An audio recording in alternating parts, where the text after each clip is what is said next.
nationwide sa tanghali. Kabrigada, nagbigay na ng hint si Palace Press Officer Undersecretary Claire Castro. Hinggil yan sa magiging kapalaran ni dating PNP Chief General Nicolas Torre III.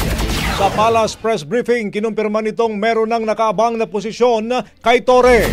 Sa ngayon, matipid na muna ang naging sagot ni Castro kung cabinet level ba ang alok na posisyon sa dating PNP chief dahil hihintay na muna nito kung tatanggapin ba ang alok ng Pangulo.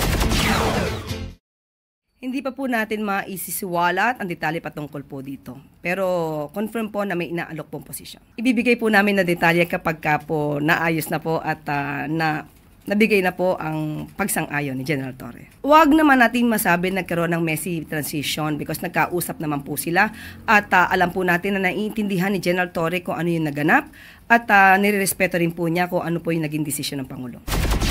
Samantala mga kabrigada, kahit na naging matipid siya sa press briefing sa kanyang personal vlog kahapon, nabanggit niya na isang mabigat na trabaho ang inaalok kay Torre.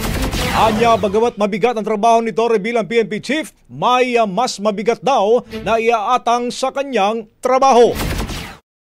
May ibibigay kasi sa kanyang pwestong napakabigat na sana matanggap niya. Siya lang. O yun, isa pa.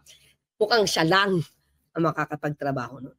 Kailangan nating magtiwala sa Pangulo kasi hindi niya to gagawin kung hindi ito yung nararapat sa galing niya. Diba? Sa galing niya, sa bilis niyang kumilos, sa bagay sa kanya yung posisyon na ibibigay ng Pangulo. Inungta pa ni Castro ang sinabi ng Makabayan Black na meron ng nahidwaan or conflict sa loob ng administrasyon. Kung maalala kahapon, sinabi ni SILG John B. Cremulya na buo pa rin ang tiwala ni Pangulong Bongbong Marcos kay Torre. Wala rin daw itong kinakaharap na anumang kaso. Bagong-bago, Brigada Balita Nationwide. Ang bahaging ito ay hatid sa atin ng DriveMax Herbal Capsule. Lalaking angat, tumatagal.